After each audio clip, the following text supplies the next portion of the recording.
Sticker پر سفید اور سرخ رنگ سے بنا نقشہ بہت بھلا لگ رہا تھا۔ اس وقت وہ سب سامنے کی طرف کھڑے بونٹ پر اسٹیکر چپکا رہے تھے۔ مجھے دیکھ کر وسیم بولا، دوسری طرف والا نقشہ بھی تو دیکھیں، کیا لاجواب نقشہ تلاش کیا ہے، پیچھے کی طرف بھی عمدہ نقشہ لگایا گیا ہے۔ میں نے 2 کے بجائے 4 اسٹیکر استعمال کرائے ہیں، پیسہ ڈبل لگ رہا ہے لیکن خوبصورتی بڑھ جائے گی۔ میں سہارا دے کر عبداللہ کو پیچھے کی طرف لے گیا۔ شاید وہ کار ریلی کا منظر تھا، آگے پیچھے کئی گاڑیاں بھاگتے ہوئے دکھائی گئی تھیں۔ پھر میں دوسری طرف کے دروازے پر پہنچا، ادھر بھی کسی کار ریلی کا منظر تھا۔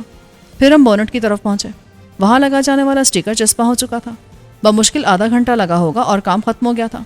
امجد نے اپنی دانست میں فری کا اسٹیکر 10,000 میں دے کر ہمیں ٹھگ لیا تھا، لیکن ہم جان رہے تھے کہ اس نے بہت بڑا کام کیا ہے۔ اب کوئی بھی پہچان نہیں سکتا تھا کہ یہ وہی گاڑی ہے جو کچھ دیر قبل پولیس کے ہتھے چڑھی تھی۔ اسٹیکر کی وجہ سے گاڑی کا حلیہ بدل گیا تھا۔ میں نے جیب سے 1000 کے 10 نوٹ نکالے اور اس کی طرف بڑھاتے ہوئے کہا، صاحب نے 5 دینے کو کہا ہے، اسی لیے 5 ہی دے رہا ہوں۔ اس نے نوٹ گنتے ہوئے دیکھ لیا تھا، وہ سمجھ گیا تھا کہ میں جھوٹ بول رہا ہوں۔ اس نے شکریہ کہہ کر نوٹ لیے اور واپسی کے لیے اپنی گاڑی میں بیٹھ گیا۔ اس کے جانے کے بعد میں مڑا اور عبداللہ کو لے کر کمرے میں آ گیا۔ سفیر اور وسیم بھی آ گئے۔ سب سے آخر مرتجسس اندر آیا۔ اس نے آتی دروازہ بند کیا اور چٹخنی لگا دی۔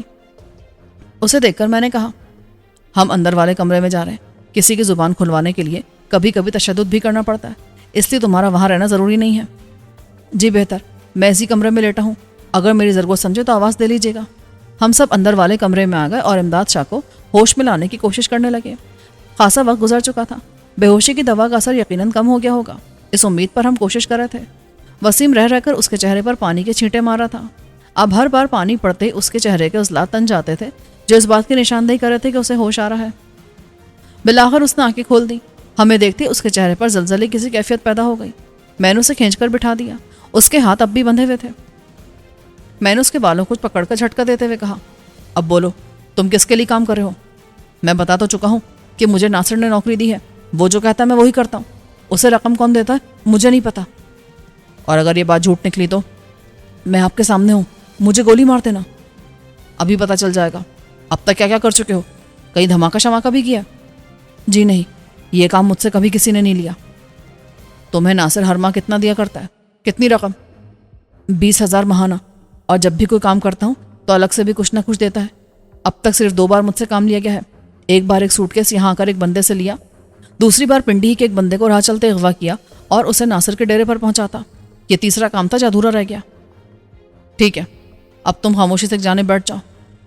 میں نے سفیر کو اشارہ کیا، وہ اٹھ کر اس کے پاس پہنچا۔ اس نے اس کے ہاتھ کے بندھن کو دیکھا، مضبوطی کو جانچا اور پھر اسے اٹھا کر ایک کرسی پر بٹھا دیا۔ وہ کرسی پر بیٹھا تھا لیکن اس کے ہاتھ پیچھے ہی کی طرف تھے، اس لیے کہ سفیر نے کلائی کو رسی کے بندھن سے آزاد نہیں کیا تھا۔ میں نے وسیم کو اشارہ کیا کہ وہ اب ناصر شاہ پر کوشش کرے۔ اس بار جیسے اس کے چہرے پر پانی کے چھینٹے پڑے، اس نے کرا کر آنکھیں کھول دیں۔ میں نے اسے سہارا دے کر بٹھایا اور پوچھا، ناصر، اپنی حالت سے تمہیں اندازہ ہو چکا ہوگا کہ تم اس وقت کہاں ہو؟ اس نے پہلے اپنے بازو کو ہلایا اور جان لیا کہ اس کے دونوں ہاتھ موڑ کر پیٹھ پر باندھ دیے گئے ہیں۔ اس نے بیچارگی سے میری طرف دیکھا۔ ہاں، سمجھ گیا ہوں کہ میں اس وقت تمہاری قید میں ہوں۔ دیکھو ناصر شاہ، ہم عوام کے دشمن نہیں ہیں، ہمارا کام وطن کو دشمنوں سے پاک رکھنا ہے۔ ہم چہرہ شناس بھی ہیں، جب تم باتیں کرتے تھے تو میں تمہارے چہرے کا مطالعہ کرتا تھا۔ میرا دعویٰ ہے کہ تم ویسے نہیں ہو جیسا پوز کراتے ہو۔ اس نے کوئی جواب نہ دیا۔ تب میں نے اسے اپنے شکنجے کے مزید قریب کرنے کے لیے پوچھا، پختون ہو؟ اس نے سر ہلا دیا۔ اندازہ تو مجھے بھی تھا، اس کا لہجہ چغلی کھا رہا تھا۔ صرف اسے اعتماد میں لینے کے لیے میں نے پوچھا تھا۔ میرا تجربہ کہہ رہا تھا کہ یہ بندہ بہت ڈھیٹ ہے، اسے پیار سے ہی شکار کیا جا سکتا ہے۔ اس لیے میں نے کہا، دیکھو بھائی، ایک بات میں پہلے ہی بتا دوں کہ میں پختونوں کو بہت احترام کرتا ہوں، اس لیے کہ پختون محب وطن ہی نہیں، ایماندار اور جفاکش بھی ہوتے ہیں۔ برصغیر میں مسلمانوں کی تعداد اس لیے بڑھی کہ اندرون ہند پختونوں نے اپنی جگہ بنائی۔ روہیل کھنڈ ہو یا بندیل کھنڈ، رامپور ہو یا بلند شہر یا مظفر نگر، 10 مسلمان سے پوچھیں تو ان میں سے 8 خود کو پٹھان کہیں گے، اس لیے کہ ہر بادشاہ کی فوج میں پٹھانوں کی تعداد زیادہ ہوتی تھی اور ان کی اولادیں علاقے پھیلتی گئیں۔ ہر جگہ پٹھان برادری ضرور ملے گی۔ اب یہ بات اور ہے کہ ان کی زبان وقت کے دھارے میں بہہ کر الگ ہو گئی ہے۔ میرے کہنے کا مطلب یہ ہے کہ پختون ایک بہادر قوم ہے، اور بہادر ہمیشہ بہادری سے حالات کا مقابلہ کرتے ہیں۔ وہ ملک فروش نہیں ہوتے۔ یقیناً تم بھی نہیں ہو، بلکہ تم محب وطن ہو۔ اگر حالات نے کچھ غلط کرا دیا ہے تو یہ کوئی ایسی بات نہیں، اللہ تعالیٰ بھی بندوں کو معاف کر دیتا ہے۔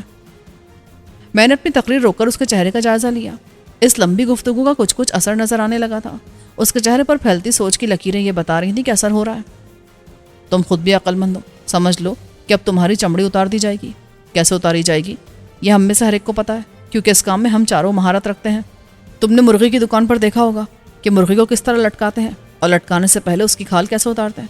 کچھ ہی دیر میں تمہارا ساتھی جس نے اپنا تعارف امداد شاہ کے نام سے کرایا تھا وہ دیکھے گا۔ یہ کہہ کر میں نے وسیم کو اشارہ کیا۔ وسیم نے بیگ سے ایک بلیڈ نکالا اور پھر اس کے ریپر کو کھول کر پھینک دیا۔ پھر وہ ایک قدم آگے بڑھا۔